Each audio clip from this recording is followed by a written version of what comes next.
If there is a company quietly becoming the AI operating system inside government institutions while simultaneously expanding into aviation, healthcare, and large enterprises, then the real question is no longer whether it makes money, but whether this kind of platform-level expansion can truly be replicated over the long term. Today's video focuses on just one core question about Palantir. Is it still early, or has the market already priced it too far ahead?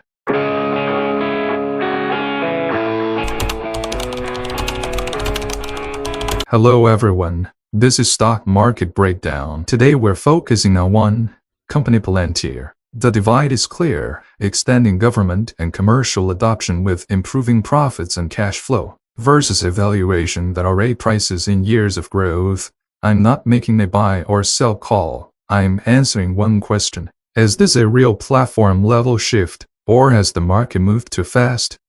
At its core, Palantir has never been a traditional software company. It doesn't primarily solve efficiency problems. It solves decision-making problems: how to turn fragmented, complex, and unusable data into actionable judgment. That positioning is exactly why Palantir has embedded itself so deeply inside government systems. Gotham has become foundational infrastructure for intelligence, security, and defense operations, while Foundry has steadily moved into the operational layers of enterprise organizations. The real inflection point arrived with AIP. The core value of AIP isn't about AI answering questions, it's about AI operating within defined rules, permissions, and business logic to directly participate in execution. That shift moves Palantir from being an analytics tool towards something much closer to an operating system layer. Once a company starts approaching the role of an operating system, the valuation framework changes. The market stops focusing on individual contracts and starts asking whether that capability can scale across industries. That's why recent discussions around Palantir have shifted away from contract counts and toward the speed of commercial expansion.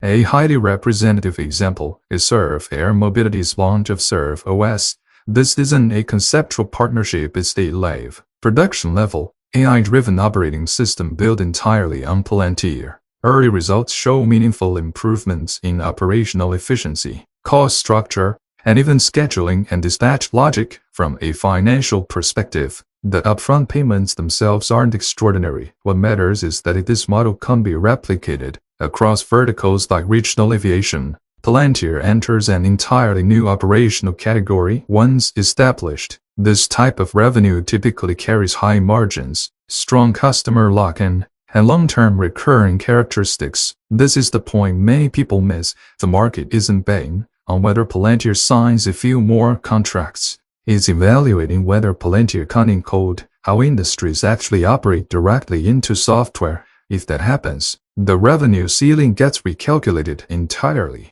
From a financial standpoint, Palantir's numbers now look meaningfully different from previous years. Commercial customers, especially in the U.S., are reshaping the revenue mix. Gross margins remain extremely high, indicating that scaling has not come at the expense of efficiency. The improvement in operating income directly challenges the long-standing narrative that Palantir couldn't produce real profits. Just as important, the balance sheet is exceptionally clean, with substantial cash reserves that gives the company flexibility to expand without relying on external financing. Taken together, these factors form the fundamental foundation supporting today's front-loaded valuation. But this is exactly where the risk emerges when growth, profitability, and narrative all align at the same time. Markets tend to pull future outcomes forward into today's price. Investors aren't just buying what the company is now, they're paying for what it might become years down the road. What ultimately determines whether Palantir can earn its valuation comes down to a few key variables. First is the real-world adoption of agentic AI. If AI systems begin executing workflows instead of merely assisting, AIP's value could scale rapidly. Second is the replication efficiency of the bootcamp model, which dictates the slope of enterprise customer adoption. Third is the pace of international and sovereign AI expansion. Overseas commercial revenue remains relatively small today, but successful validation will materially expand the addressable market. If these factors materialize, time can't absorb valuation. If any of them slow, price volatility will increase sharply. That's why what you're seeing right now isn't dramatic fundamental change, but constant expectation recalibration. Palantir is no longer being evaluated on whether it can make money. It's being evaluated on whether it truly deserves to be priced as a platform. The risks are equally clear. First, front-loaded valuation leaves virtually no room for execution errors. Second, government revenue still represents a large portion of the business, meaning policy shifts or public controversy can quickly translate into price reactions. Third, after a significant run-up, any broader cooling in AI sentiment could trigger sharp pullbacks. These risks don't negate the company's strengths, but they do shape the path the stock price is likely to take. So, if you ask me where Palantir stands right now, I won't say it's simply expensive or cheap. I say it's entering a critical validation phase. The market isn't waiting for stories anymore. It's waiting to see whether AIP's replication speed can outrun the pace at which its front-loaded valuation needs to be absorbed. Once that becomes clear, direction will follow. This is Stock Market Breakdown. We'll keep breaking down the structure that actually matters.